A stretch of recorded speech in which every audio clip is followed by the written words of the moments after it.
Hi guys, welcome to Daddy and the Don. Today I am here previewing the Brentford vs Liverpool game this weekend. Today I am joined with Brentford superfan. Of course, it's Dougie. Hi Doug.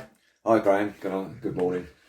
So obviously before we go on to the next game, which is again against Liverpool, just your thoughts on the previous game, a fantastic victory against Wolves. Yeah, it was a great day out. Brentford played some of the best defensive football that I've ever seen them, I think.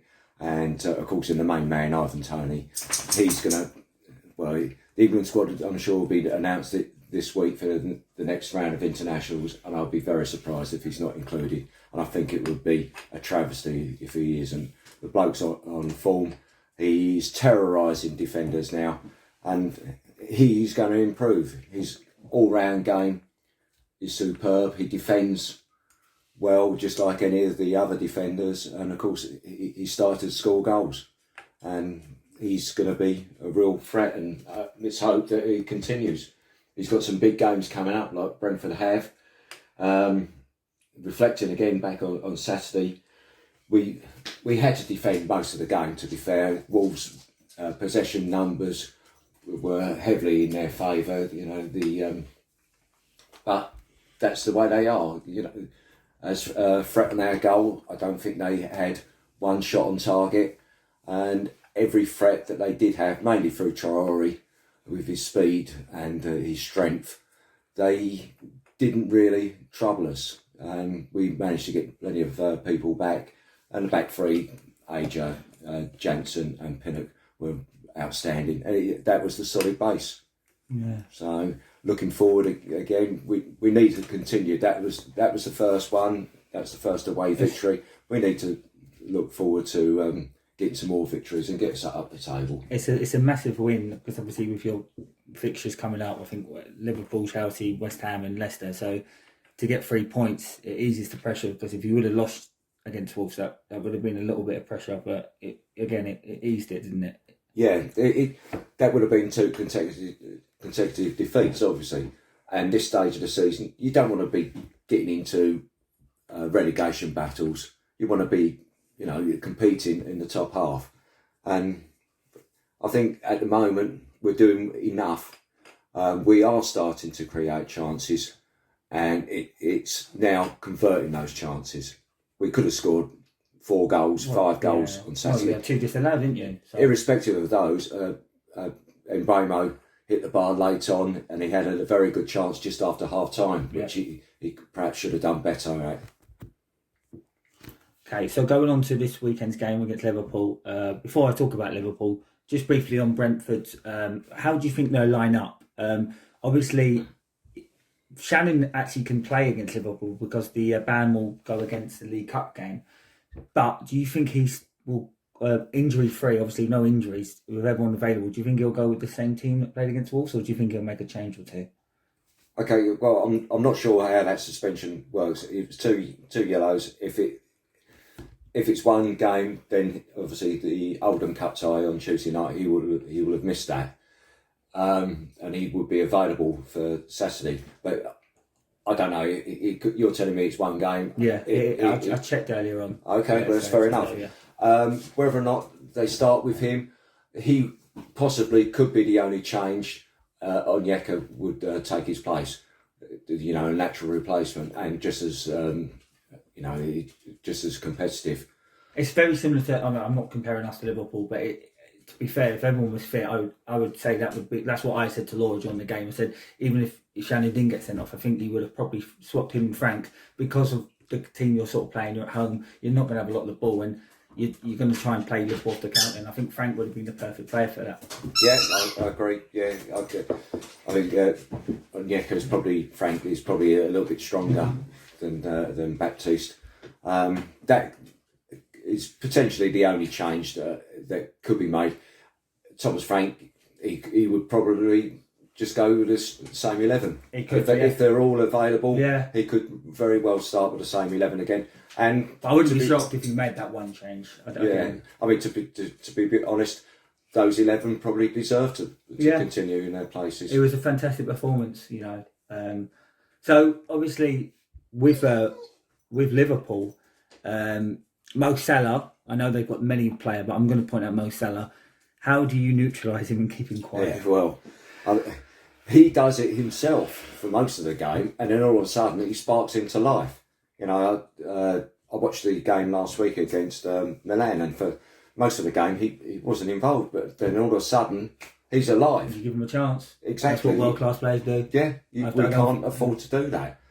And it's a second to score a goal, isn't it? It's that old cliche, 1 second and it's a goal. Yeah. And we need to be aware of him all the time. To have a player like that come into play at Brentford as well. Like, I know you've been, 4 or 5 games now, but still, you know, Mo Salah comes, and it's fantastic for Brentford to see these players come and playing regularly at your stadium. I know.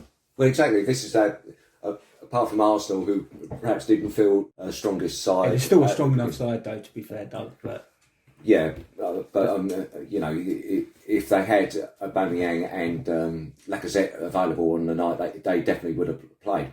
However, now we are up against the best in the country. Yep. Liverpool coming to town. I watched them against Leeds the other week, and what is scaring me most is the pace of them. When they move forward, I can see them just running straight through our midfield, and that's where we've got to be competitive. We've got to make sure that our midfield is back in position for when anything breaks down to defend. We're going to need 8 or 9 defenders. I would say with Liverpool that again their depth is the fact Harvey Elliott, bless him, you know, fantastic young talent, but you know he injured and they bring in Thiago. It just says everything you need to know about this team. They're gonna have a lot of the ball. They're gonna pressure you, but you're gonna do your best to stay on top of it. So just briefly, one other battle I'm gonna have to bring up. It's gonna have to be Tony versus Van Dijk. That sounds good, doesn't it? Yeah, that's mouth-watering. If we can get something out of that matchup, then we've got a chance. He's the best one around. He's the best defender in the world, and Tony's going to be relishing it. He's going to be... Yeah. But don't forget the way Ivan plays. He is not just in the centre. He will come out wide. He will, like the second goal on Saturday. He was on the touchline, ready to receive that ball. So he's not straight down the middle. He moves around, so you know he'll be going with Mappy if it's him, or even in the fullbacks. So if Van Dijk, it won't happen, I'm pretty sure. But if Van Dijk was to be silly enough to follow Ivan out to the wing, just to man for man marking him all the time, there'll be that'll open up a lot of other avenues for Brentford to exploit. And I think Liverpool struggled without Van Dijk last year. And if they were to do that, that's just exposing their defence, who could be a bit shaky. Well, you got Brian's pace as well. That's what I think a lot of people. Brian's pace, it caused them a lot of problems. So, what do Brentford have to do to get a result from this game, Doug? I think our one chance probably is set pieces. We need to make more of them than what we have done since the first game. Our corner count is quite low in the succeeding matches. We haven't used that long throw tactic that we used against Arsenal since. Yeah. Even with Pennock's still on the pitch, and he can throw the ball as far as Sorensen can. Yeah. And we haven't used that. So if we do get the opportunity, any free kick, any corners, any throws, I think that's the one tactic that we've got to use. We've got to use what about the counter as well? Possibly? Counter attack. Well, Van Dijk's pretty quick, isn't he? I think he'd be quicker than Ivan.